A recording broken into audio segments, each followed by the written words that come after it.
Welcome to Mayo Clinic's ECG segment, Making Waves, continuing medical education podcast. Join us every other week for a lively discussion on the latest and greatest in the field of electrocardiography. We'll discuss some of the exciting and innovative work happening at Mayo Clinic and beyond with the most brilliant minds in the space and provide valuable insights that can be directly applied to your practice. Welcome to Mayo Clinic's ECG segment, Making Waves. We're so glad you could join us. Today, we have an exciting episode planned for you as we share the release of our brand new clinical tool called Mayo Clinic Ventricular Tachycardia Calculator. We'll have an expert discussant joining us today who will help us better understand this tool and how to use it. So let's get started. Discriminating between ventricular tachycardia, VT, and supraventricular wide complex tachycardia, an SVT, by means of a 12-lead ECG is important for achieving appropriate, high-quality, and cost-effective care in patients presenting with wide complex tachycardias. Critical patient management decisions rely on accurate and timely wide complex tachycardia differentiation into VT or SVT. A true VT, ventricular tachycardia, misclassified as an SVT, can lead to adverse, even fatal patient outcomes. Alternatively, a true SVT that's misdiagnosed as ventricular tachycardia might result in the initiation of potentially harmful medications, inappropriate invasive interventions, and increased healthcare expenditures. Several decades of clinical research have brought forth an ever-expanding arsenal of ready-to-use manual ECG interpretation methods for differentiating these wide complex tachycardias. A central limitation of manual methods is their heavy reliance on the ECG interpreter for their proper execution. Hence, despite the availability of numerous manual ECG interpretation criteria and algorithms, accurate differentiation of VT and SVT continues to be problematic, especially among non-expert ECG interpreters. The application of existing manual wide complex tachycardia differentiation methods is commonly thwarted by their improper or lack of use in the real-life clinical practice. Now, given the challenges of properly applying these manual algorithms in clinical practice, Mayo Clinic investigators sought to create a practical diagnostic solution that does not require a high level of expertise in ECG interpretation. Instead, a new, generalizable, accurate, and easy-to-use tool, the Mayo Clinic VT Calculator, was created to assist clinicians in successfully achieving this task. And today, we're joined by Dr. Adam May to discuss the Mayo Clinic VT Calculator in further detail. Dr. May is a cardiac intensivist and assistant professor of medicine at Washington University School of Medicine in St. Louis. Dr. May's research interests are related to the discovery, development, and refinement of innovative processes to enhance the diagnostic capabilities of automated ECG interpretation. More specifically, his work has led to the development of automated methods designed to accurately differentiate wide complex tachycardias, including the one we're going to talk about today. His forthcoming research seeks to leverage the diagnostic capabilities of artificial intelligence techniques to better facilitate accurate rhythm analysis. Dr. May, thank you for joining us. Hello, Anthony. The pleasure is all mine. Well, this is, really, exciting. I've had you on for a number of times, and I love having you on because I continue to learn from you, and we start to share more of this important problem. But today, we potentially have somewhat of a solution. And so maybe, you could start by telling us, what is this Mayo Clinic VT calculator?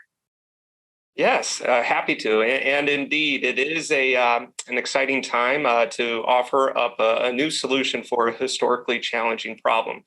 So the Mayo Clinic VT calculator, it is a publicly available web-based and semi-automated tool designed to help clinicians differentiate wide complex tachycardias into VT and SVT. It is a new tool designed for clinicians, those who encounter patients with a wide complex tachycardia in their clinical practice. With its use, clinicians will receive what we describe as a VT probability, or a likelihood that a wide complex tachycardia is actually a ventricular tachycardia. Now, this is intended to help providers differentiate wide complex tachycardias for their patients. Now, the calculator does the following. Following the entry of readily and routinely available computerized ECG interpretation measurements, 6 total, 3 from the wide complex tachycardia ECG, and then 3 from the baseline ECG of the patient, you can get a result of it being VT probability or likelihood that the wide complex tachycardia is indeed ventricular tachycardia. Fascinating. And, before I want to ask you about the inspiration, but can you just give me, we talk about the wide complex tachycardia ECG, the one presenting in front of us. What is considered a baseline ECG, just for our audience? Perfect question. So for the sake of using the Mayo Clinic VT calculator, a baseline ECG can be defined as the most proximate or nearest baseline ECG obtained before or after the recorded wide complex tachycardia event. It's really, really important. And I think you highlight that the model can be applied after the event to help facilitate management thereafter. Now, what would you say was the inspiration for creating the Mayo Clinic VT calculator? Yeah, absolutely. So Anthony, you covered this quite well in the introduction, but the bottom line is wide complex tachycardia differentiation is very hard to do. Accurate wide complex tachycardia differentiation is historically difficult with many pitfalls. These pitfalls are mostly related to deficits in ECG interpreter competency in using the available manual methods, such as the Brugada algorithm or the Verrecki AVR algorithms. Also, in most cases, the available computerized ECG interpretation software algorithms that are currently embedded in products that we use today do not attempt to differentiate wide complex tachycardias into VT and SVT. They usually just provide a generic term of it being a wide complex tachycardia, which provides limited value for the user. So we wanted to come up with an accurate solution that overcomes those barriers, and a solution that can be easily applied to almost any ECG that is encountered in clinical practice, independent of ECG interpreter competency. Yeah, and I think you hit it on the head. It's a problem. Existing computerized software struggle with this, right, and don't help us differentiate it. So clinically, it hurts. And then just the competency, the proficiency of the ECG interpretation skill amongst professionals, continues to, wane or doesn't meet this. And yet this is one of the most difficult tasks to perform. So let's get right to it. How do we actually use this Mayo Clinic VT calculator? So great. This is a perfect question. So it basically can be broken down into a 3-step process. First and foremost, you actually need the 12 lead ECGs. This can't be applied to a single lead tracing. Specifically, you need 2 ECG recordings, that being the wide complex tachycardia and also a baseline ECG. As we discussed, this baseline ECG could be the most proximate before or after the wide complex tachycardia is actually recorded. Second, you need to visually identify and then manually enter 3 routinely available ECG measurements. These measurements are QRS duration, QRS axis, and T-wave axis from both the wide complex tachycardia ECG and also the baseline ECG. You input these values into the web-based calculator, and then you can get your calculated VT probability. And then third, perhaps the most important step is that you need to assimilate and integrate this resultant VT probability into your overall clinical interpretation and analysis. So if the VT calculator says that the VT probability is high, that essentially is communicating that there's a high likelihood that the wide complex tachycardia is actually a ventricular tachycardia, and thereby should increase your suspicion that the wide complex tachycardia is actually a VT. In my clinical experience with this calculator, anything that assigns a VT probability greater than 90%, it would be highly unusual for that rhythm not to be a wide complex or a ventricular tachycardia. Now, in the event that the calculator provides a low VT probability, this essentially communicates that there's a low likelihood that the wide complex tachycardia is actually a VT. And thereby, it should decrease your suspicion that the wide complex tachycardia ECG is actually a ventricular tachycardia. And again, in my experience with this calculator, anything that the calculator assigns a VT probability less than 10%, it would be highly unusual for it not to be a supraventricular tachycardia or a SVT. Mm-hmm. Yeah, and this really interesting. So what I'm hearing is that so long, the manual methods will be applied. But for this one, you're taking 3 values from 2 ECGs and you're simply entering them. So you're looking at them and entering them manually. You don't actually have to apply any algorithm. And then you insert those numbers and it provides a VT probability just on demand. And the other important thing I heard is that, you have the probability, and you mentioned that the high likelihood and the low likelihood, but you also want to include potentially other algorithms to help confirm your diagnosis and clinical suspicion. Is that right? You want to also include some other, things as you're assessing this? Absolutely. I think this tool is best used in the context of other tools that are available to clinicians.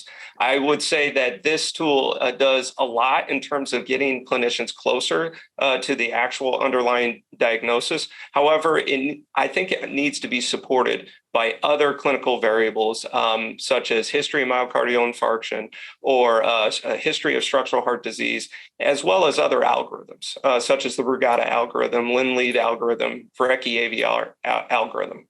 Mm-hmm. Yeah, it's kind of using everything. And this is an extremely helpful data point to get you started, at least.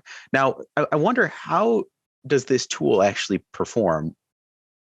Yeah, so great question. So overall, I can say that this tool performs pretty darn good. So we conducted original research on this issue, and what we determined is that there is strong overall diagnostic performance with good sensitivity and specificity for identifying VT. On a separate validation cohort, we found that the area under the curve, or AUC, was 0.90. And this was featured in our recent paper entitled VT Prediction Model. We also observed that there were strong performance metrics across a wide variety of VT probability cut points. In subsequent research, we actually found that the algorithm actually helps clinicians in wide complex tachycardia ECG interpretation. So we found that the tool enhances both clinicians' interpretation accuracy as well as their confidence in wide complex tachycardia differentiation. And lastly, we have yet to be published data that will demonstrate that the VT calculator, or the VT prediction model, will compare favorably to existing manual methods, including the Brugada algorithm, Verrecki-AVR algorithm, and the VT score. It's incredible. And I know this has been, years of work. And finally, this is now available, a tool that clinicians can freely use to actually improve their accuracy and confidence. And, our work together has shown that, with the residents and cardiology fellows, it does enhance their ability to do that. And, some may say 2 ECGs, well, what if I don't have one? And I know there's a lot of work coming, and that's already been published to show that's not always needed, but this is a step in the right direction. So what do you recommend for users of the Mayo Clinic VT calculator? Great. So I think users should use the VT calculator results as another data point to influence their final conclusion on what the wide complex tachycardia actually is, that being VT or SVT. Users should use this result with other information that can increase or decrease the post-test probability that the VT is actually present.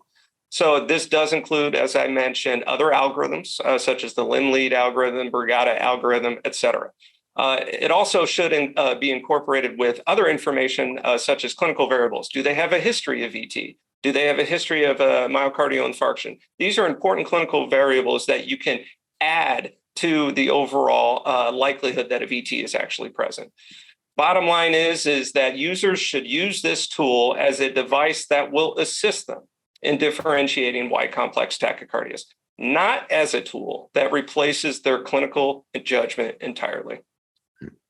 Wide complex tachycardia differentiation is not an easy task. Accurate discrimination is important because it affects the way we manage our patients.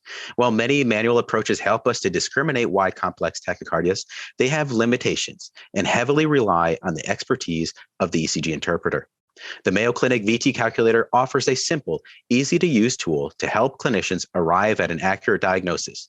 We're excited to share that it is now publicly available, and you can now access it by visiting mayoclinic.org and searching Mayo Clinic VT calculator. Try it out the next time you encounter a wide complex tachycardia. and let us know how it performs. Dr. May, thank you for sharing the Mayo Clinic VT calculator. I'm so excited to see this tool in practice, now released, and to see the potential value it adds to clinicians. On behalf of our team, thank you for taking the time out of your day to join us. It's always a true pleasure to have you. You're very welcome, Anthony. It was a pleasure. Thank you for joining us today. We invite you to share your thoughts and suggestions about the podcast at cveducation.mayo.edu. Be sure to subscribe to a Mayo Clinic Cardiovascular CME podcast on your favorite platform, and tune in every other week to explore today's most pressing electrocardiography topics with your colleagues at Mayo Clinic.